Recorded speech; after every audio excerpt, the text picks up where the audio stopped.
केशव के घर में कार्निस के ऊपर एक चिड़िया ने अंडे दिए थे। केशव और उसकी बहन श्यामा दोनों बड़े ध्यान से चिड़ियों को वहां आते जाते देखा करते। सवेरे दोनों आंखें मलते कार्निस के सामने पहुंच जाते और चिड़ा या चिड़िया दोनों को वहां बैठा पाते। उनको देखने में दोनों बच्चों को न मालूम क्या मजा मिलता, दूध और जलेबी की भी सुध न रहती थी। दोनों के दिल में तरह तरह के सवाल उठते। अंडे कितने बड़े होंगे, किस रंग के होंगे, कितने होंगे, क्या खाते होंगे, उनमें बच्चे किस तरह निकल आएंगे, बच्चों के पर कैसे निकलेंगे, घोंसला कैसा है। लेकिन इन बातों का जवाब देने वाला कोई नहीं। न अम्मा को घर के काम धंधों से फुर्सत थी, न बाबूजी को पढ़ने लिखने से। दोनों बच्चे आपसी में सवाल जवाब करके अपने दिल को तसल्ली दे लिया करते थे। श्यामा कहती, क्यों भैया, बच्चे निकलकर फुर से उड़ जाएंगे। केशव विद्वानों जैसे गर्व से कहता, नहीं री पगली, पहले पर निकलेंगे, बगैर परों के बेचारे कैसे उड़ेंगे। श्यामा, बच्चों को क्या खिलाएगी बेचारी। केशव इस पेचीदा सवाल का जवाब कुछ न दे सकता था। इस तरह 3-4 दिन गुजर गए। दोनों बच्चों की जिज्ञासा दिन दिन बढ़ती जाती थी। अंडों को देखने के लिए वह अधीर हो उठते थे। उन्होंने अनुमान लगाया कि अब बच्चे जरूर निकल आए होंगे। बच्चों के खाने का सवाल अब उनके सामने आ खड़ा हुआ। चिड़िया बेचारी इतना दाना कहाँ पाएंगी कि सारे बच्चों का पेट भरे। गरीब बच्चे भूख के मारे चूं चूं करके मर जाएंगे। इस मुसीबत का अंदाजा करके दोनों घबरा उठे। दोनों ने फैसला किया कि कार्निस पर थोड़ा सा दाना रख दिया जाए। श्यामा खुश होकर बोली, तब तो चिड़ियों को चारे के लिए कहीं उड़कर न जाना पड़ेगा ना। केशव, नहीं, तब क्यों जाएंगी। श्यामा, क्यों भैया, बच्चों को धूप न लगती होगी। केशव का ध्यान इस तकलीफ की तरफ न गया था। बोला, जरूर तकलीफ हो रही होगी, बेचारे प्यास के मारे तड़प रहे होंगे, ऊपर छाया भी तो कोई नहीं। आखिर यही फैसला हुआ कि घोंसले के ऊपर कपड़े की छत बना देनी चाहिए। पानी की प्याली और थोड़े से चावल रख देने का प्रस्ताव भी स्वीकृत हो गया। दोनों बच्चे बड़े चाव से काम करने लगे। श्यामा माँ की आंख बचाकर मटके से चावल निकाल लाई। केशव ने पत्थर की प्याली का तेल चुपके से जमीन पर गिरा दिया और खूब साफ करके उसमें पानी भरा। अब चांदनी के लिए कपड़ा कहाँ से लाए। फिर ऊपर बगैर छड़ियों के कपड़ा ठहरेगा कैसे और छड़ियाँ खड़ी होंगी कैसे। केशव बड़ी देर तक इसी उधेड़ बुन में रहा। आखिरकार उसने यह मुश्किल भी हल कर दी। श्यामा से बोला, जाकर कूड़ा फेंकने वाली टोकरी उठा लाओ। अम्मांजी को मत दिखाना। श्यामा, वह तो बीच में फटी हुई है, उसमें से धूप न जाएगी। केशव ने झुंझला कर कहा, तू टोकरी तो ला, मैं उसका सुराख बंद करने की कोई तरकीब निकालूंगा। श्यामा दौड़कर टोकरी उठा लाई। केशव ने उसके सुराख में थोड़ा सा कागज ठूंस दिया और तब टोकरी को एक टहनी से टिकाकर बोला, देख ऐसे ही घोंसले पर उसकी आड़ कर दूंगा, तब कैसे धूप जाएगी। श्यामा ने दिल में सोचा, भैया कितने चालाक हैं। गर्मी के दिन थे, बाबूजी दफ्तर गए हुए थे, अम्मा दोनों बच्चों को कमरे में सुलाकर खुद सो गई थीं। लेकिन बच्चों की आंखों में आज नींद कहाँ। अम्माजी को बहकाने के लिए दोनों दम रोके आंखें बंद किए मौके का इंतजार कर रहे थे। ज्यों ही मालूम हुआ कि अम्माजी अच्छी तरह सो गईं, दोनों चुपके से उठे और बहुत धीरे से दरवाजे की सिटिकनी खोलकर बाहर निकल आए। अंडों की हिफाजत करने की तैयारियां होने लगीं। केशव कमरे में से एक स्टूल उठा लाया, लेकिन जब उससे काम न चला तो नहाने की चौकी लाकर स्टूल के नीचे रखी और डरते डरते स्टूल पर चढ़ा। श्यामा दोनों हाथों से स्टूल पकड़े हुए थी। स्टूल की चारों टांगें बराबर न होने के कारण जिस तरफ ज्यादा दबाव पाता था, जरा सा हिल जाता था।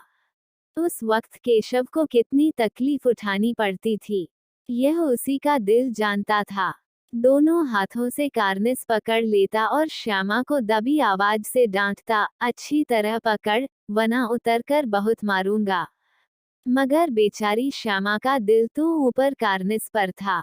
बार बार उसका ध्यान उधर चला जाता और हाथ ढीले पड़ जाते। केशव ने ज्यों ही कार्निस पर हाथ रखा, दोनों चिड़िया उड़ गई। केशव ने देखा, कार्निस पर थोड़े से तिनके बिछे हुए हैं और उस पर 3 अंडे पड़े हैं। जैसे घोंसले उसने पेड़ों पर देखे थे, वैसा कोई घोंसला नहीं है। श्यामा ने नीचे से पूछा, क्या बच्चे हैं? भैया, केशव 3 अंडे हैं, अभी बच्चे नहीं निकले। श्यामा, जरा हमें दिखा दो भैया, कितने बड़े हैं?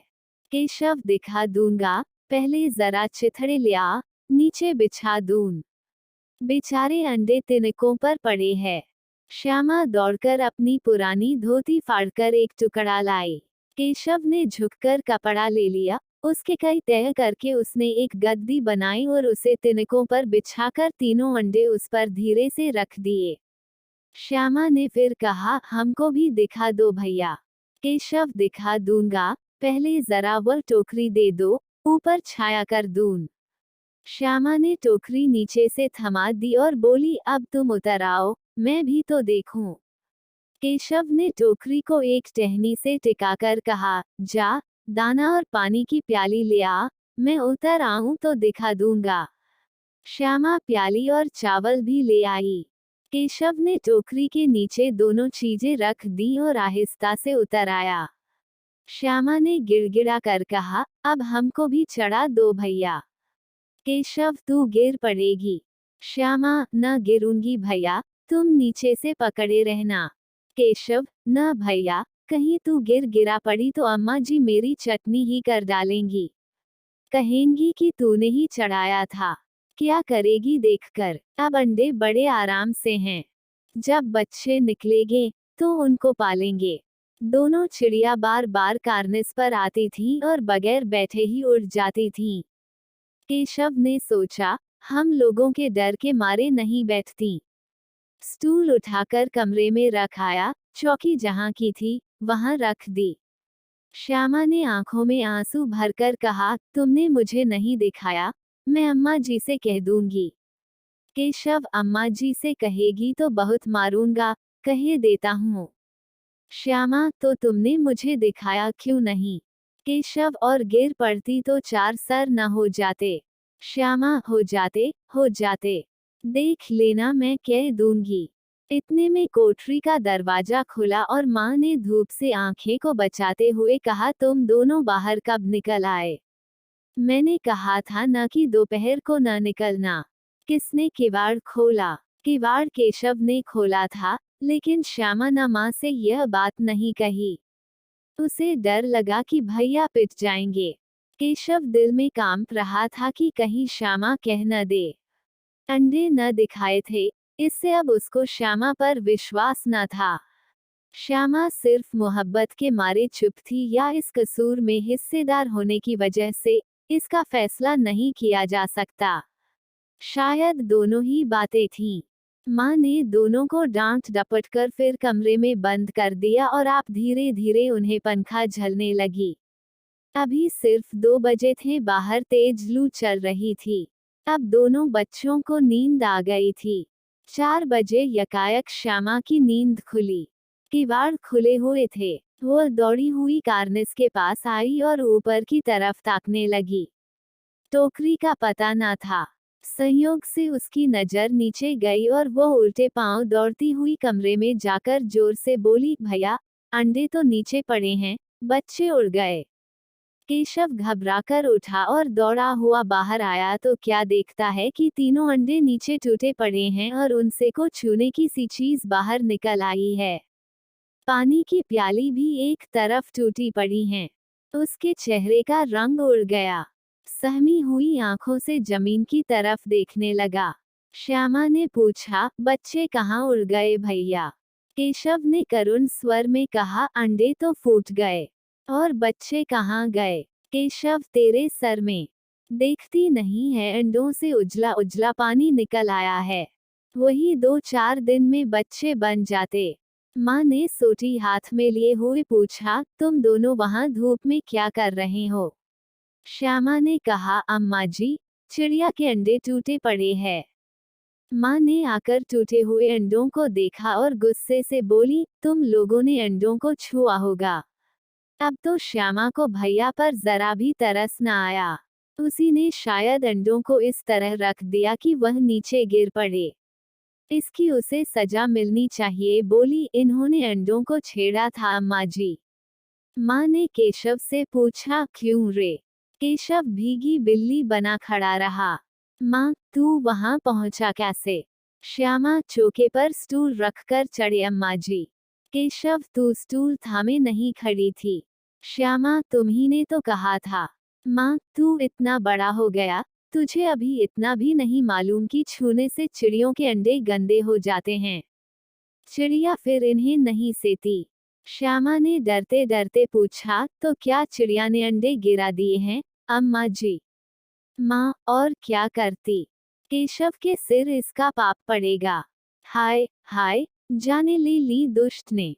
केशव रोनी सूरत बनाकर बोला, मैंने तो सिर्फ अंडों को गद्दी पर रख दिया था, अम्मा जी। माँ को हंसी आ गई, मगर केशव को कई दिनों तक अपनी गलती पर अफसोस होता रहा। अंडों की हिफाजत करने के जोश में उसने उनका सत्यानाश कर डाला। इसे याद करके वह कभी कभी रो पड़ता था। दोनों चिड़ियां वहां फिर न दिखाई दी।